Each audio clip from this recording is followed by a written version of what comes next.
What a piece of junk. Zo, episode 1, aflevering 1 van de De Agostini Millennium Falcon.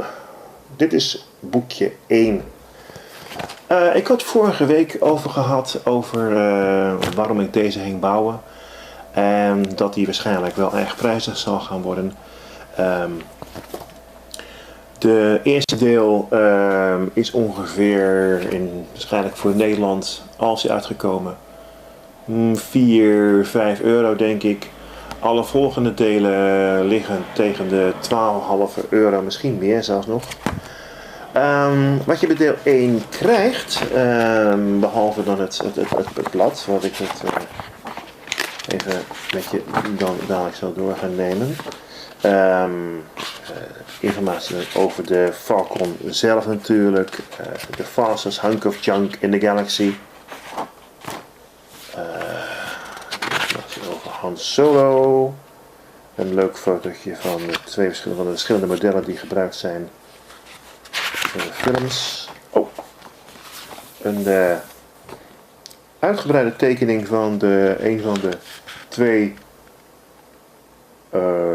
guns die op de buik en rug van de Falcon zitten. Oh leuk, Field of Fire, echt bijna was heel erg uitgebreid.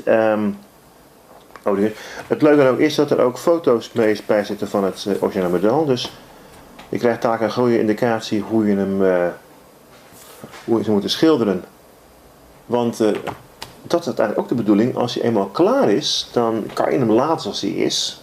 Als je het gebouwd hebt. Maar je kan hem dus ook schilderen. Want dat maakt natuurlijk voor modelbouwers extra leuk. Helemaal uitbreiden en verder schilderen en doen. Dan een stukje over Tatooine algemeen. Podraces. Nou, dat vergeten we maar eventjes, hè. Podraces. En dan krijg je de handleiding van hoe je de eerste delen in elkaar moet zetten. Voor we daarmee aan beginnen, nog twee andere dingetjes die bij deel 1 zitten. Ten eerste, en dat heb ik al vorige week laten zien, is een blauwdruk, een blauw plan van hoe de Falcon er dus uiteindelijk uit gaat zien. Ik heb hem op zijn kop, geloof ik. Yep, ik heb hem op zijn kop. Deze maat ongeveer gaat die worden. En leuk detail is, ik heb hier een bouwpakketje van Revell. De meest recentelijke, dat is de Snapkit versie waar ik aan bezig ben. Ter vergelijking leg ik hem eventjes op de blauwdruk en ik zie dus zo al dat de De Agostini versie meer dan 2 keer zo groot is als de Revell. Dat is maar goed ook. Want deze is, zullen we even niet over hebben.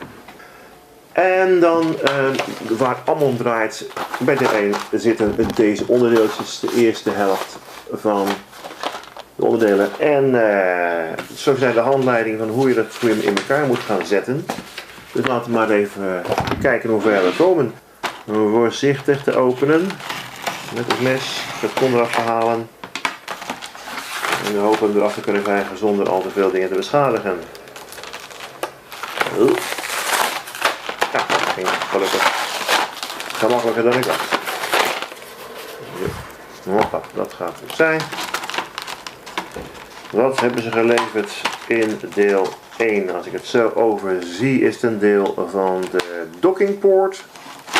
Een aantal metalen geraamte onderdelen voor de hele van vanzelf. Ik krijg het niet open, ook een beetje. Het gaat even niet zoals ik wil. Nee. Nog eentje, ogenblikje. Dan doe ik het even wat rigoureuzer. Zo dan. Gaat dat geholpen? Ik probeer het heel voorzichtig te doen, en dan gaat het nog niet. Voor mij heb ik hem nou of heb ik hem nou niet? Ja, het is echt goed mogelijk. Nou, er zit in ieder geval goed ingepakt. gloeiende perensap. Hebben ze, hè? Oké.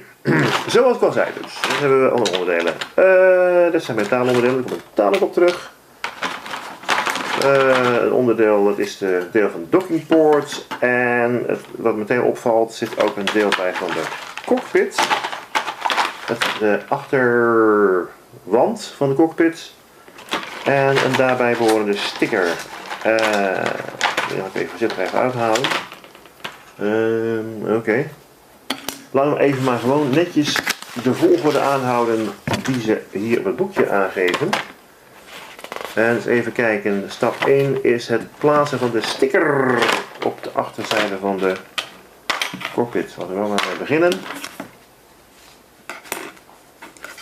Even kijken. Dan moet ik even kijken of die nou goed de juiste zit. Dus hij moet dadelijk zo komen. Oké.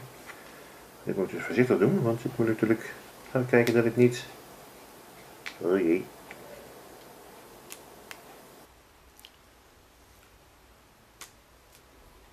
Oké. Oeh, dat plakt nog wel goed. Het is ook een vrij dikke sticker. Even kijken. Oh jee, ik neem aan dat hij hier moet komen.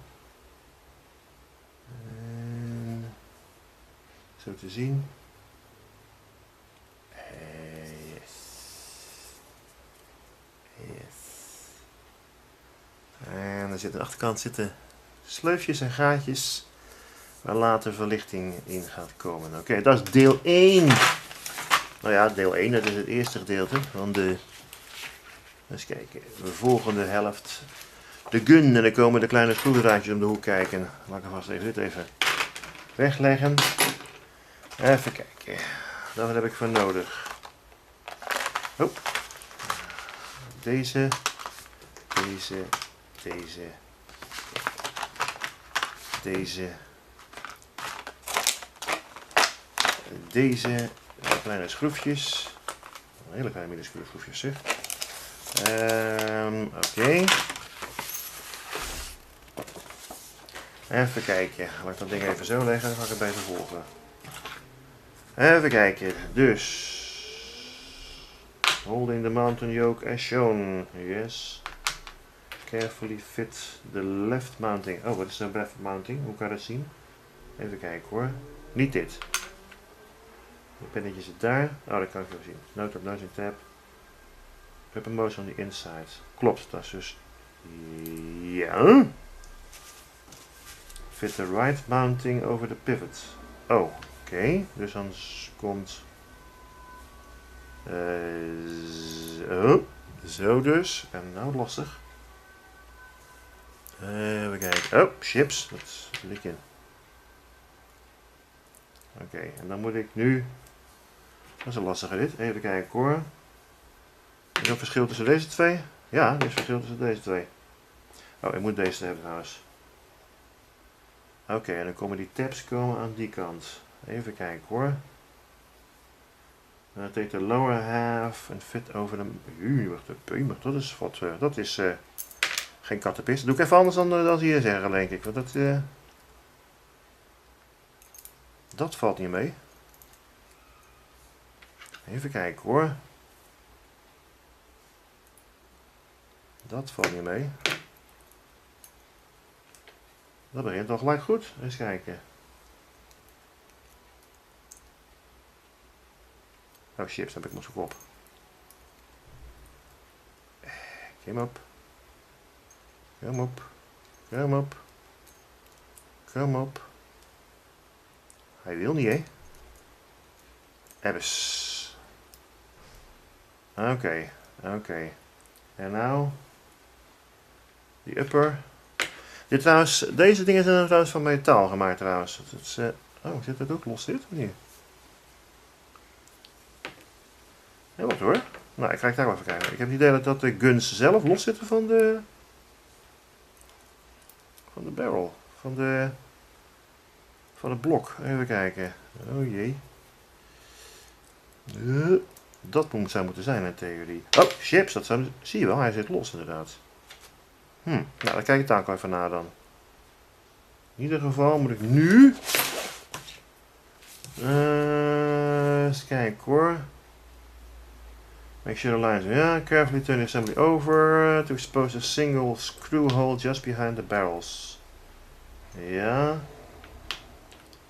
En dan moet ik dus even de schroeven erin draaien. Of eigenlijk alleen natuurlijk, maar wat ze suggereren is om eerst die voorste erin te draaien. Eens kijken, dat zijn kruiskopjes.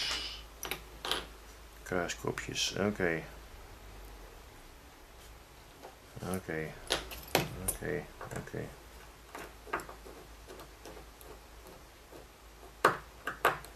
Oké, die zitten en dan, ja, dan 2 achterin. Nou, dat zak er wel mooi door. Oh, ze hebben een extra schroefje gegeven, zie ik. Nou, nee, ze zitten er 4 in.